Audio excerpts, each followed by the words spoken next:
다시 출애굽기 강해로 돌아왔습니다. 부활주의를 말씀을 전하고 이제 다시 출애굽기 강해에 들어왔는데 우리가 그 전 출애굽기가 바로 십계명을 다루고 그 다음 말씀을 다루다가 어디까지 왔느냐면 출애굽기는 지금 우리가 나가는 범위가 어디까지냐면 출애굽한 지 석 달 만에 시내 광야가 있는 시내산에 머물게 됩니다. 이곳에서 9달을 머물면서 율법과 그리고 성막에 대하여 말씀을 받습니다. 율법은 하나님의 백성들이 어떻게 살아야 되는가를 가르쳐 주는 것이고 성막은 하나님의 백성들이 하나님을 어떻게 예배하는가를 가르쳐 줍니다. 그러니까 우리 출애굽기의 실제적인 내용들은 우리가 지금 다 다루었고 나머지 부분들은 율법과 성막에 대한 몇 가지 에피소드들이 같이 들어있는 정도의 얘기입니다. 오늘은 바로 그 율법에 관련되는 말씀들을 오늘 다루게 됩니다.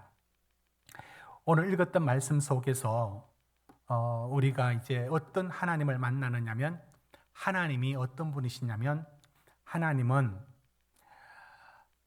거룩하시고 신실하시고 정의로우시고 공의로우신 하나님이신데 그 하나님이 주시는 율법에 우리 그 백성들은 어떻게 살기 원하느냐면 그런 하나님을 닮아 살기를 원하고 있습니다.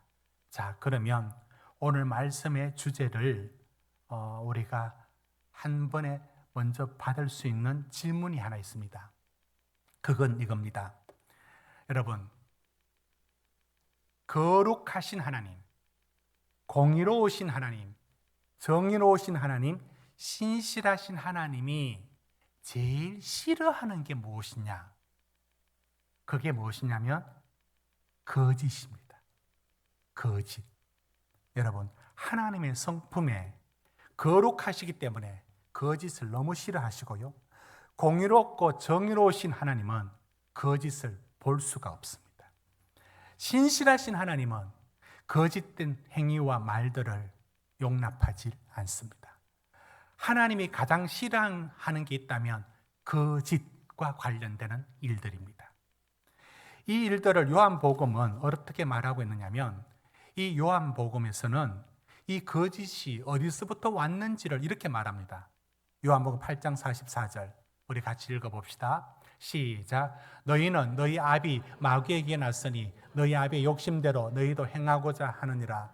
그는 처음부터 살인한 자요 진리가 그 속에 없으므로 진리에 서지 못하고 거짓을 말할 때마다 제 것으로 말하나니 이는 그가 거짓말쟁이요 거짓의 아비가 되었습니다. 여러분, 거짓의 아비가 사탄과 마귀입니다. 이렇게 말합니다. 그러니까 거짓이 사탄은 아니죠. 마귀는 아니죠. 그런데 이 줄을 찾아서 쭉 당겨보면 어디 뭐가 나오느냐면 사탄과 마귀라고 하는 악이 거기서 나옵니다.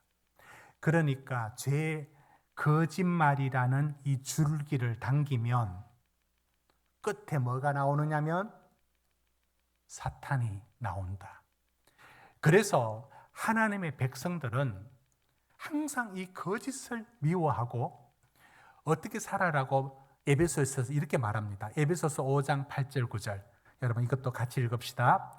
자, 시작. 너희가 전에는 어둠이더니 이제는 주 안에서 빛이라.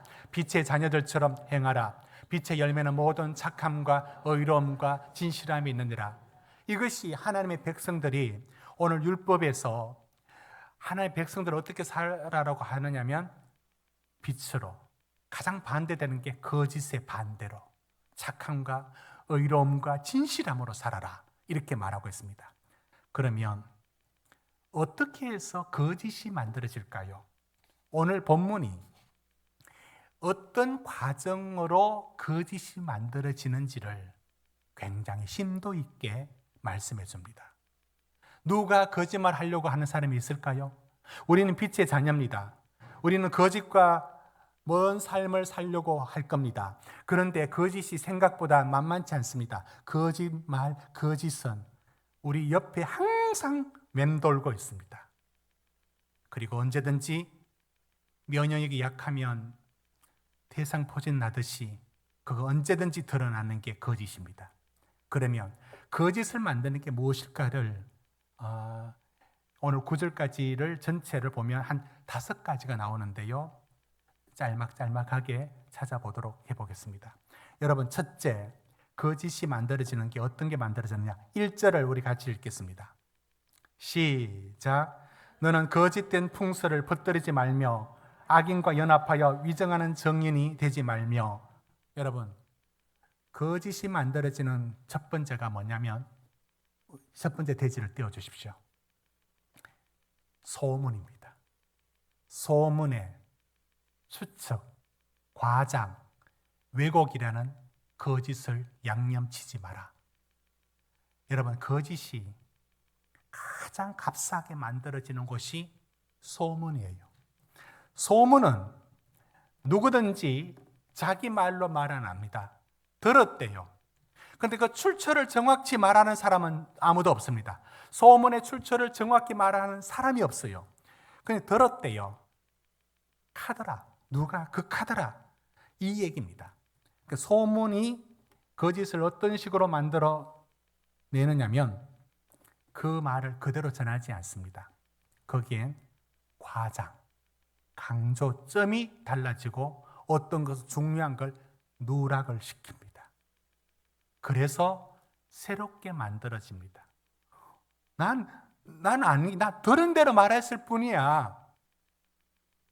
여러분, 들은 대로 말하는 게 가능할까요?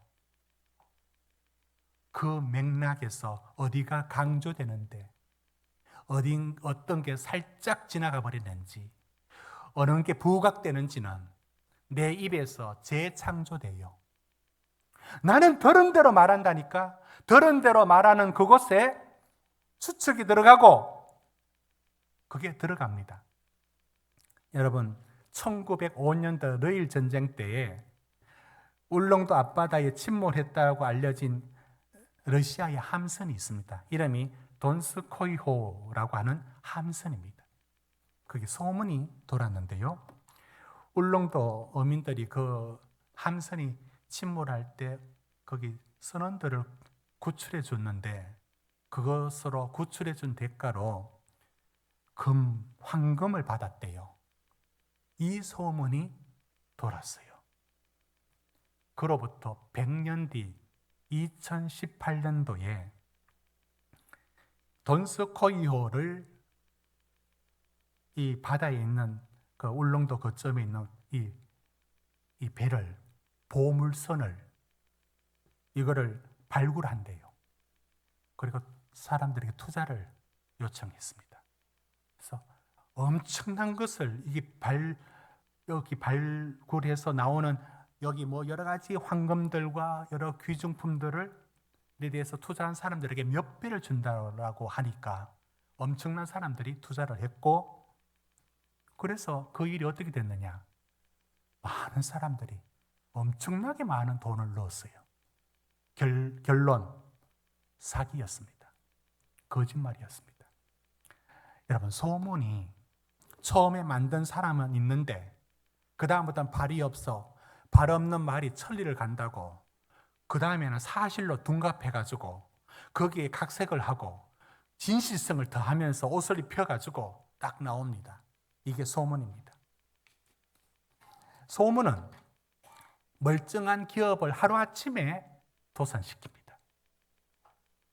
해외로 돈을 빼돌린대. 금감원에서 사람들이 지금 조사에 들어간대.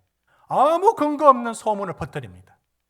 기업은 하루아침에 기우뚱거립니다. 이 소문이 얼마나 악랄한지. 그런데 전하는 사람은 아무런 것도 없이 내가 던지는 저 돌멩이, 연못의 돌멩이에 개구리 맞아 죽는지 모르고 아주 쉽게 던지죠. 여러분, 이 소문이 왜 그러면 나쁘냐면, 이 소문에 말을 퍼뜨리기 좋아하는 사람은 말 많은 사람이 아니에요. 그 속에 나쁜 의도가 숨겨져 있어요. 남이 잘 되는 것 좋아하지 않는 이런 게 숨겨져 있습니다. 그래서 누가 얘기하면 그래? 정말? 나도 그런 줄 알았다니까 하면 맞장구를 쳐버립니다. 그러면 더 거짓은 점점 견고한 거짓의 옷을 입게 됩니다. 여러분, 거짓된 소문에 여러분 확인되지 않는 카드라 소리를 우리는 하면 안 됩니다. 누가 그러더라는 얘기는 누구 얘기인데요? 본인 얘기예요. 그리고 저는 살아오면서 여러 가지 저한테 충격적인 얘기를 하는 사람들의 얘기를 많이 들어봤습니다. 목사님, 전부가 이건 문제라고 여깁니다. 이건 정말 안 됩니다. 모두가 그렇게 생각합니다. 제가 지금까지 확인한 바로는 그 모두가라는 그 다 전부는 2명이거나 3명입니다. 여러분 삶에도 경험했죠. 많으면 한 4명, 5명 됩니다. 그 4명, 5명은 왜 4명, 5명이 되는지 아십니까? 여러분, 두 사람이 다투었습니다. A와 B가. 그런데 A가 저에게 찾아왔습니다. 여러분은 뭐라고 얘기합니까? 당신이 틀렸어라고 말할 수 있습니까? 이렇게 말하죠. 당신이 참아. 이 말은 무슨 뜻이죠? 잘난 당신이 참아. 그 말은 무슨 뜻이죠? B가 뭐가 됩니까?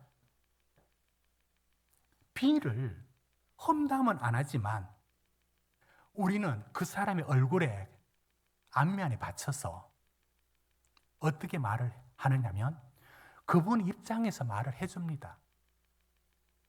이렇게 물으니까 이렇게 답을 하는 겁니다. 그러니까 모두가 다 그렇대요.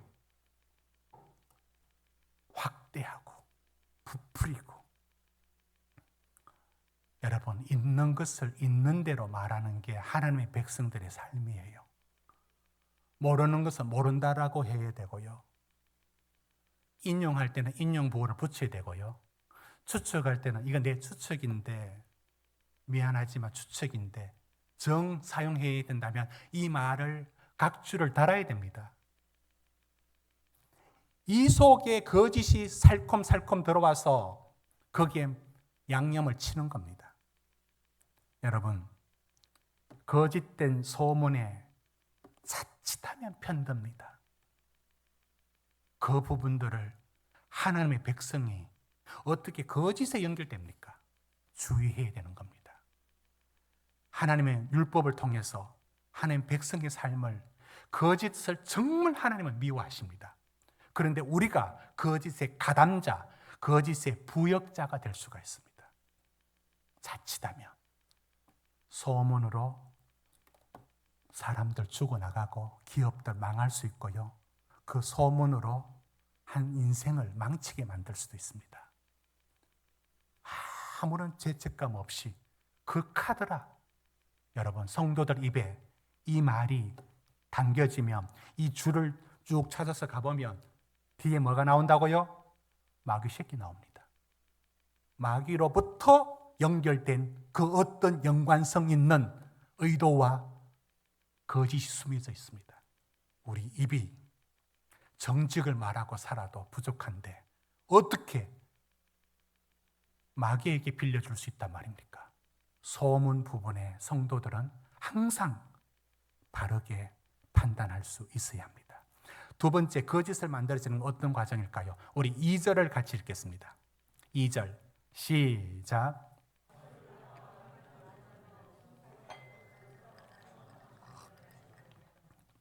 여러분, 다수를 따라 악을 행하지 말며 다수를 따라 부당한 증언을 하지 마라.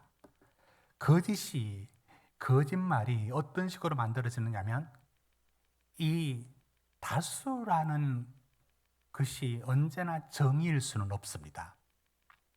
다수라는 것 속에 우리가 다 영향을 받게 되어 있습니다. 군중심리, 사회심리학에서 이런 연구를 했습니다.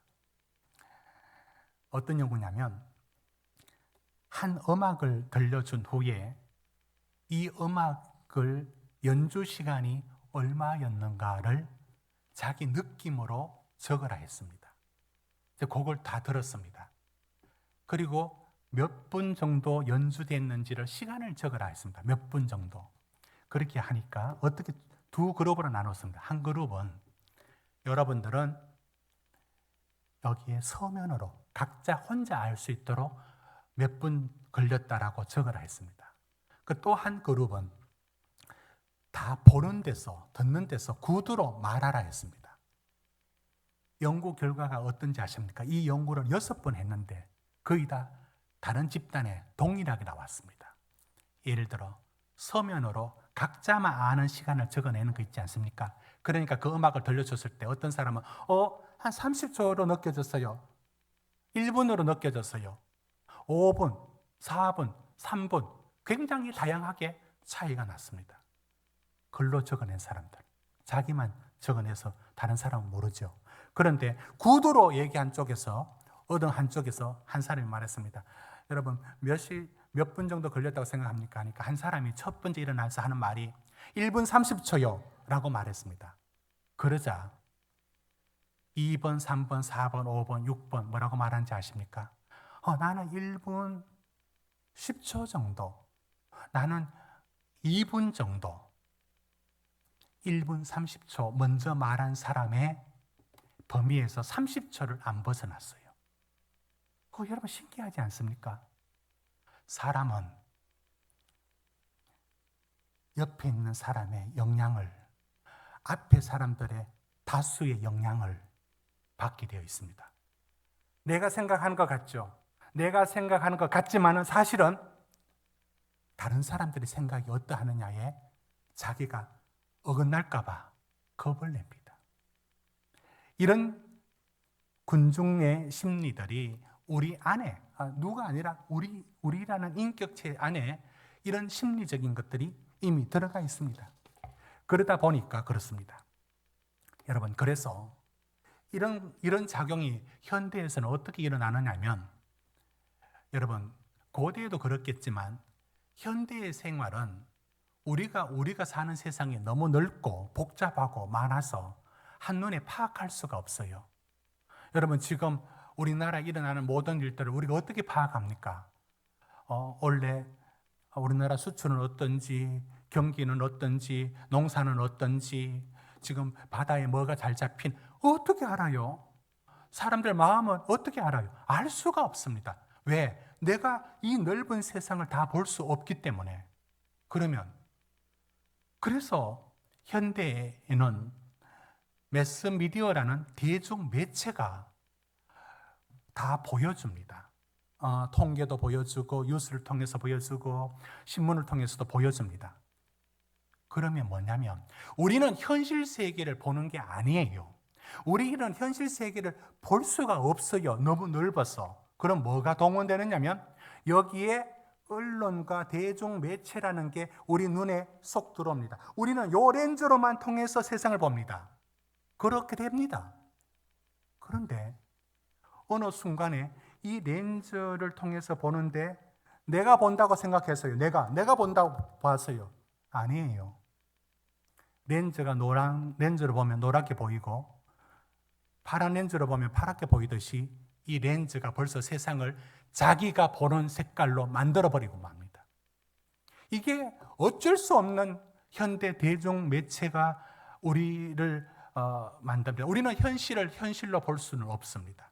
항상 대중 매체를 통하여 보게 되어 있습니다. 그러니까 원래 여론은 만들어진 여론은 매스미디어가 그 여론을 밝혀서 보여주는 역할까지만 매스미디어의 역할입니다. 그런데 그렇지 않습니다. 대중 매체가 여론을 만들어버립니다. 없는 여론도 만들어버립니다. 그렇기 때문에 항상 우리는 언론에 대하여, 매스미디어에 대하여 비평적인 관점으로 거리를 두고 항상 봐도 속는데 주의해야 합니다. 여러분, 우린 2008년도에 부끄러운 역사가 있습니다. 광우병 사태. 비록 미국 쇠고기 수입하는 부분들이 30개월 이상 된 소에서 수입한다, 뭐 이런 규정들, 한미 FTA를 통해서 이제 그거 이루어지려고 할 때, 여러분 2008년도에 무슨 일이 있는지 여러분 봤지 않습니까? 물론 정부에서 보다 선명한 설명을 하고 오해가 없도록 하는 부분들을 더 강조를 했으면 나았다는 아쉬움은 있지만 거기 책임을 다 돌릴 수는 없어요. 뭐 방송국에서 무슨 수첩이란 이름으로 멀쩡한 소가 푹푹 쓰러지는 거, 그거 먹으면 뇌에 구멍이 난다는 등 아무런 근거 없는 얘기로 확산시켜서 연예인들이 다 동원되고 유모차 끌고 나와서 수입 반대하고, 지금 생각해보면 부끄러운 짓 아닙니까? 그거 속았잖아요, 우리. 그 언론에 의해서 꼬박 속았잖아요. 그 다수에 의해서 속았잖아요. 우리는 속습니다. 속게 되어 있고요. 앞으로도 이런 일이 있으면 또 속을 거고요. 거짓이 이런 식의 다수로 만들어져서 다가옵니다. 여기서 우리가 분별을 해야 하는 겁니다. 하나님의 백성들이 정의와 공의를 말로만 먹고 사는 게 아니에요.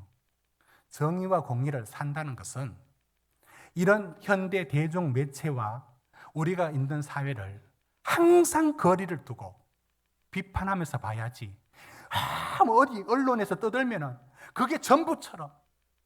제가 코로나 때 이를 갈았습니다. 성도들에게 얼마나 설명을 하려고. 아직도 그 글이 남겨져 있을 거 아실 겁니까? 제가 목회서신으로 몇 번의 편지를 3년 동안 보냈는지. 이 언론에서 몰아가는 방식에 의해서 막아보려고 부단히 노력을 했습니다. 항상 맞는 말과 틀린 말을 섞어서 합니다, 언론은. 틀린 말만 하는 법은 없습니다. 여러분, 이런 얘기들이 바로 듣고 싶은 것을 듣기 좋아하는 사람들에 의해서 만들어집니다. 다수를 따라 악을 행하지 말며 기억하십시오. 하나님의 백성들은 다수가 정의가 아닙니다. 다수가 틀렸다는 것도 아니에요. 그 자리에 이게 옳은지 그른지를 고독스럽게 판단해야 됩니다. 그게 신자의 삶인 겁니다. 자, 세 번째, 어떻게 거짓이 만들어지는가요? 3절을 같이 읽어주십시오. 시작. 가난한 자의 송사라고 해서 편벽되이 두둔하지 말지니라. 6절로 갑니다. 6절 시작. 너는 가난한 자의 송사라고 정의를 곱게 하지 말라. 저는 이 구절을 읽으면 처음에 놀랐습니다. 성경이 얼마나 가난한 자에 대해 관심이 많은지 아시죠?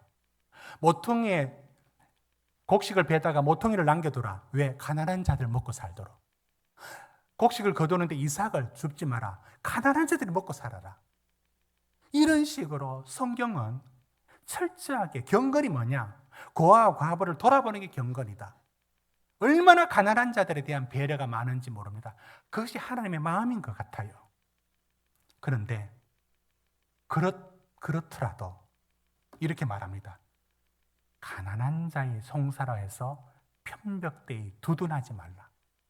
여러분, 이 부분은 놀랄 말씀이 아닌가요?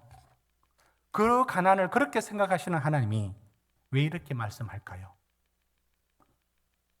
정의가 아닌 것에 대하여.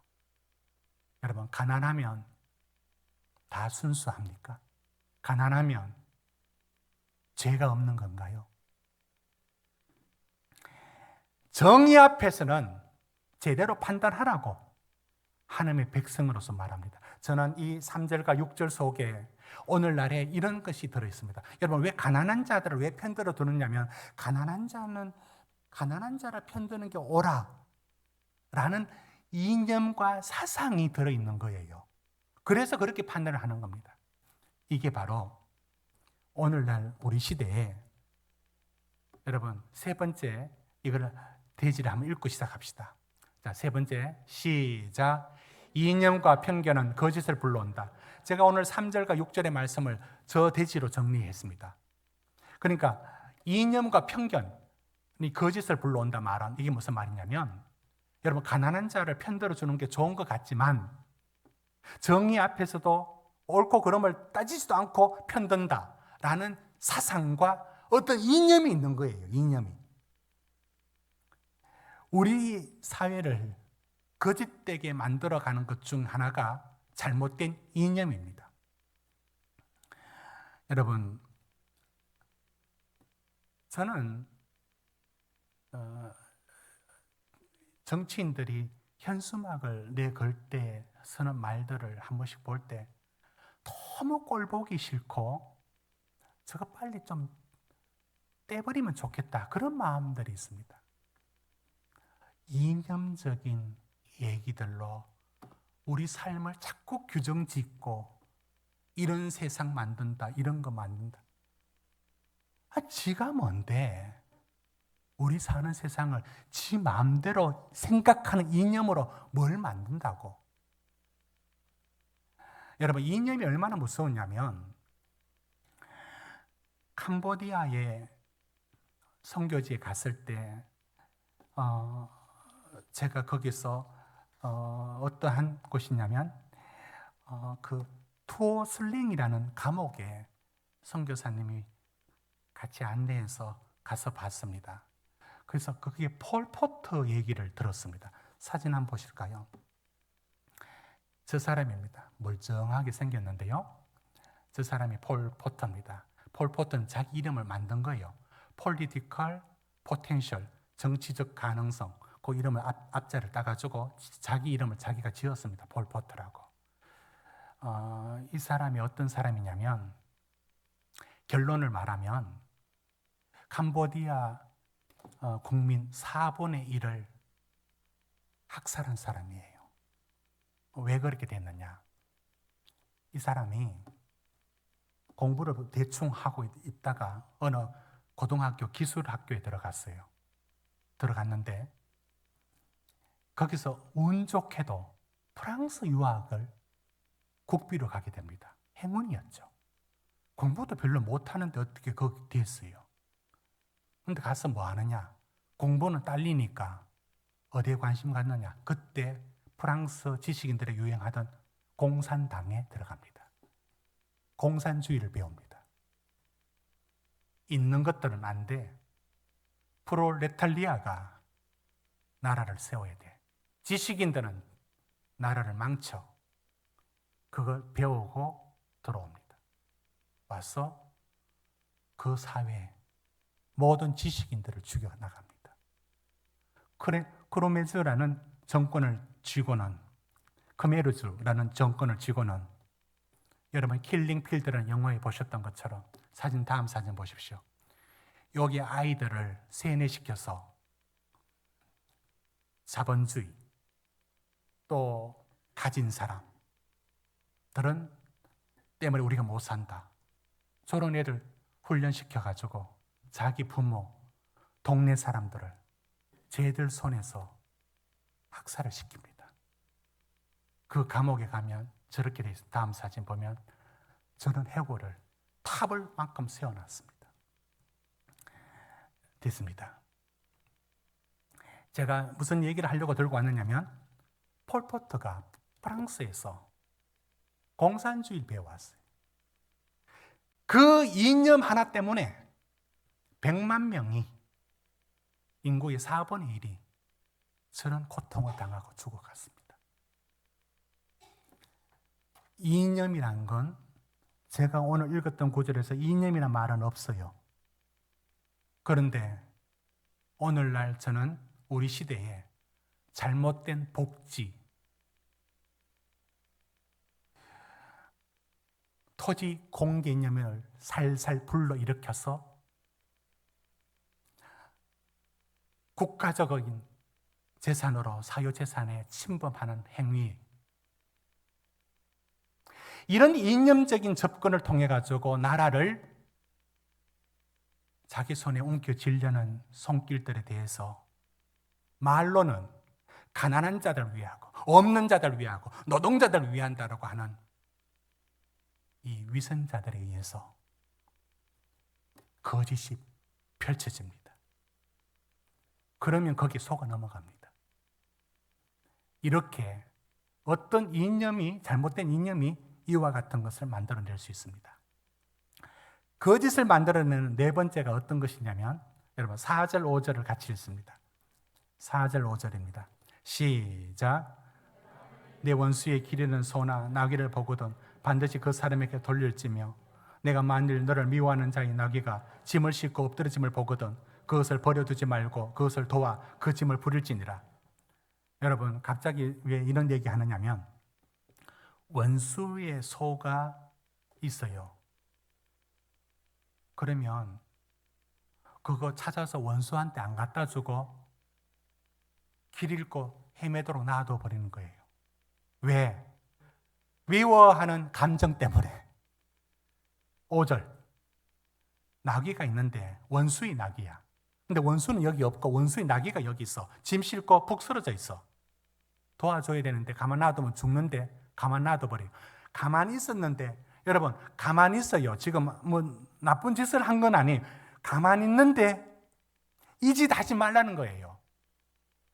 이게 뭐냐면, 거짓을 만들어내는데 미워하는 감정이라는 것이 작용하는 겁니다. 감정. 감정으로 거기에 묶여버리면 거기를 그렇게도 싫어합니다. 도와줘야지라는 마땅한 선한 생각을 감정이 눌려버립니다. 여러분, 오늘날 이 감정이란 부분들이 왜 옳고 그름을 판단하는데 얼마나 큰 방해가 되느냐면, 우리나라가 지금 진영 논리에 빠져 있습니다.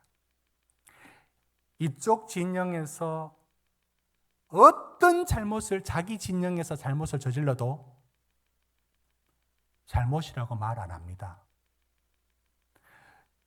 저쪽 진영이 하는 좋은 일도 절대로 좋다라고 말 안 합니다.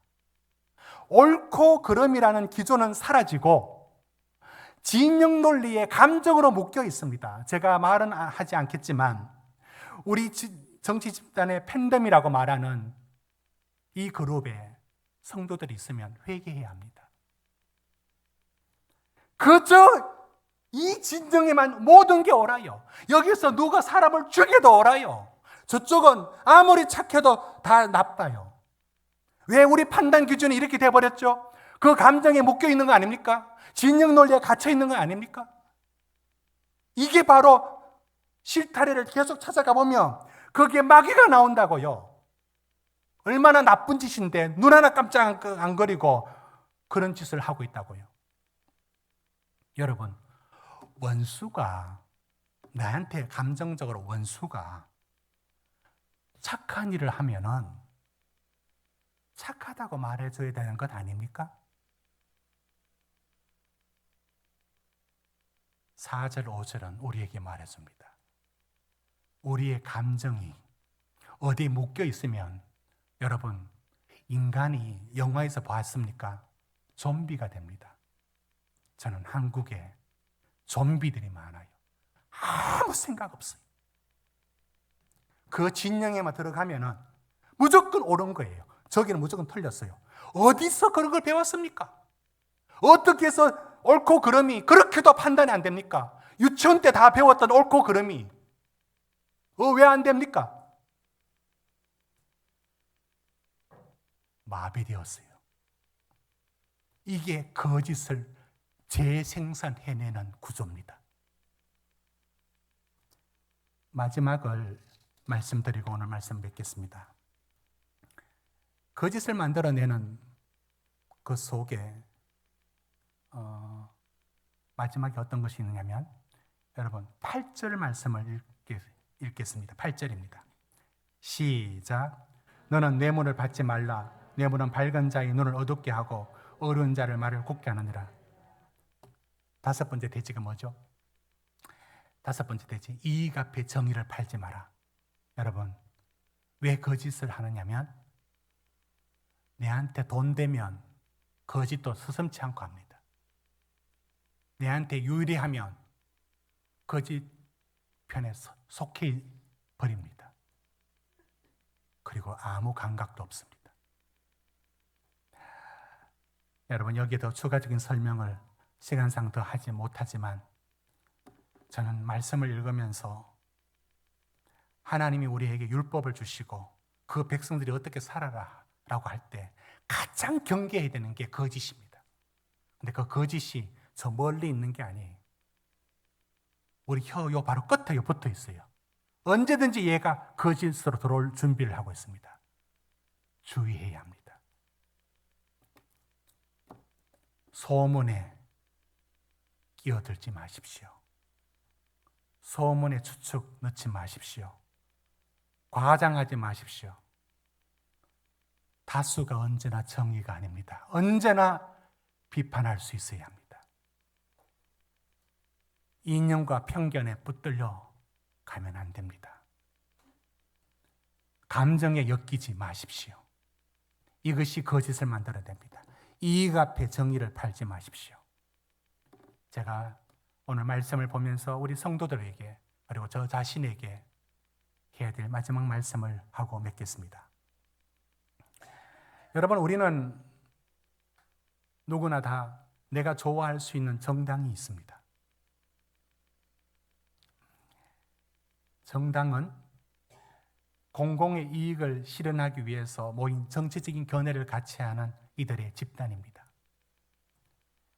정당은 어느 정당이 참 나쁘고 어느 정당이 좋다 이렇게 말할 수 없고 각자가